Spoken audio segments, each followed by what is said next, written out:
शुरू हो गया।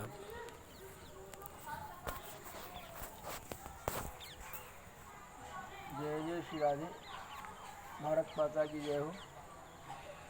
भारत माता के अमर समुद्रों में भारतीय लोगों का नाम तो बड़े गर्व के साथ लिया जाता है, लेकिन कुछ ऐसे भी महापुरुष हुए हैं जो भारत के नहीं थे, भारतीय नहीं थे, लेकिन उन्होंने काम भारतवासियों से बढ़ करके किया।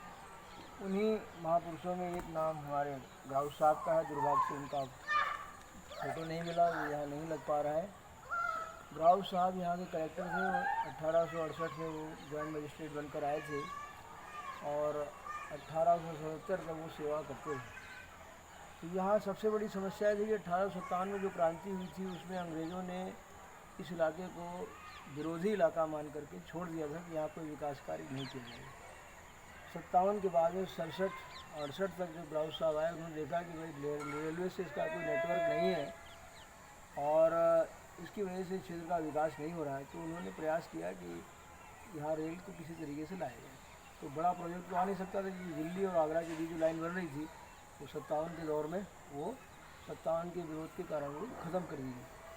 तो राव साहब ने सजेशन दिया कि अगर हाथरस को और मथुरा को जोड़ दिया जाए रेलवे से तो बाकी रेलवे नेटवर्क से देश का कनेक्शन हो सकता है। ये प्रस्ताव सरकार को रास आया और उसने कहा कि ठीक है, ऐसा हम कर सकते हैं, तब बशर्ते कि जो वहाँ के स्थानीय लोग हैं वो इसमें इंटरेस्ट लें और फाइनेंस भी करें। अभी सबसे बड़ी प्रॉब्लम थी इतना बड़ा फाइनेंस कहाँ से होगा। तो उसके लिए सेठ लक्ष्मी सिंह का बड़ा नाम था और पूरे देश में नाम था उनका। तो उन्होंने 1.5 लाख रुपए का शेयर खरीदा। राव साहब ने पूरा प्रयास करते 1 लाख रुपये अपनी जेब से लगाया। 75,000 रुपये बाकी सेठ साहूकारों ने दिए। तब 3.25 लाख रुपये का बजट बना और तब गवर्नमेंट ने 6.5 लाख रुपये सैंक्शन किए।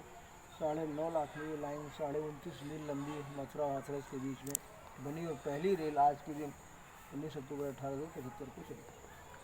और जब ये रेल चली तो लाखों लोग यहाँ से हाथरस के बीच में इकट्ठे हुए थे उसको देखने के लिए। और तमाम लोगों ने जो बगल में सड़क बनी थी उसके साथ में तांगे भी दौड़ाए थे। नया दौर यहाँ बाद में फिल्म बनी, उसकी शुरुआत 1875 में इस तरीके से हुई।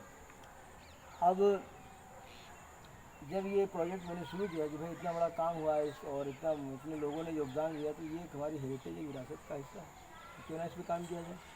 तो हमने सरकार को सजेशन दिया। उस समय रेल राज्य मंत्री मनोज सिन्हा जी थे। हमने कहा एक रेलवे का जो हेरिटेज कॉरिडोर बनाया जाए जहाँ इस इतिहास को दर्ज किया जाए। ये छोटी मोटी बात नहीं है।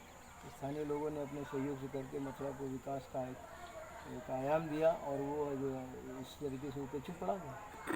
तो सरकार ने इस पर ध्यान भी दिया और हमारे पास रेल के जो कर्मचारी थे वो आए भी और एक प्रोजेक्ट भी बना के भेजा उन्होंने।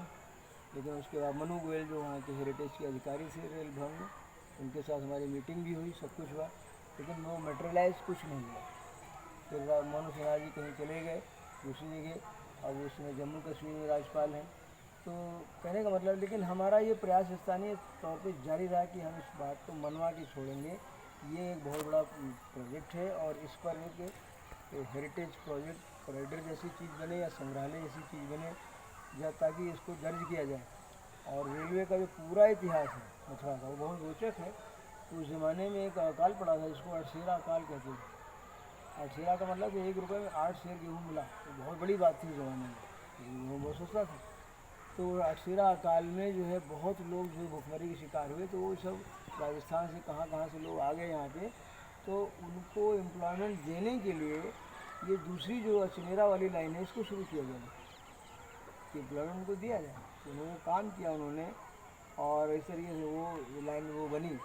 तो बड़ी रोचक हिस्ट्री है और इसका संबंध जो है प्राकृतिक कारणों से है और सामाजिक आर्थिक कारणों से भी है। और कैसे जो है वो रोटियां बनाई गई, फिर इकट्ठा की गई, रोटी गोदाम हो गया जो आज भी जाना जाता है इस इलाके में। तो ये सब चीज़ें जो है जुड़ी हुई हैं इतिहास से और आधुनिक इतिहास की दृष्टि से बहुत ज़रूरी है।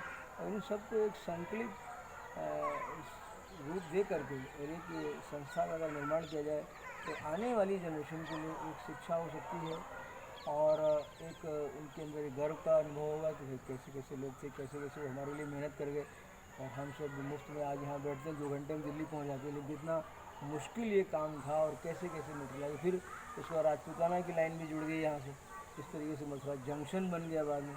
जंक्शन का कॉन्सेप्ट के बाद में है, क्योंकि ये जो लाइन है दिल्ली आगरा की 1905 में बनी।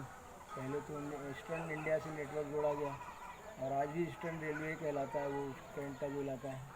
और ये फिर जो दिल्ली का है तो 1905 में ही फिर लाइन शुरू हो गई और जो उससे उसी के साथ में वेस्टर्न लाइन भी शुरू हुई। तो ये एक जंक्शन का स्वरूप इसको मिल गया। और पहले भी जंक्शन हुआ करता था, क्योंकि जो उत्तरापथ और दक्षिणापथ की जो क्रॉसिंग थी वो भी मथुरा ही थी, तो ये बहुत बड़ा ट्रेडिंग सेंटर भी था, वर्ल्ड में माना हुआ था। ऐसा मानते हैं विद्वान कि रोम के बराबर दूसरा सेंटर यही था दुनिया में, और इसलिए यहाँ इतना वैभव था कि इतना बड़ा विशाल मंदिर जो बन गया।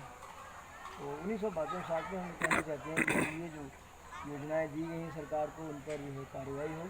और हम सरकार से, प्रधानमंत्री से और राज्य सरकार दोनों से ये मांग करते हैं कि ये जो मथुरा की हेरिटेज है ये किसी दूसरी हेरिटेज से ज़रा भी कम नहीं, क्योंकि इसमें ऐसे लोगों का वो परिश्रम समाहित है, ऐसे लोगों की मेहनत समाहित है।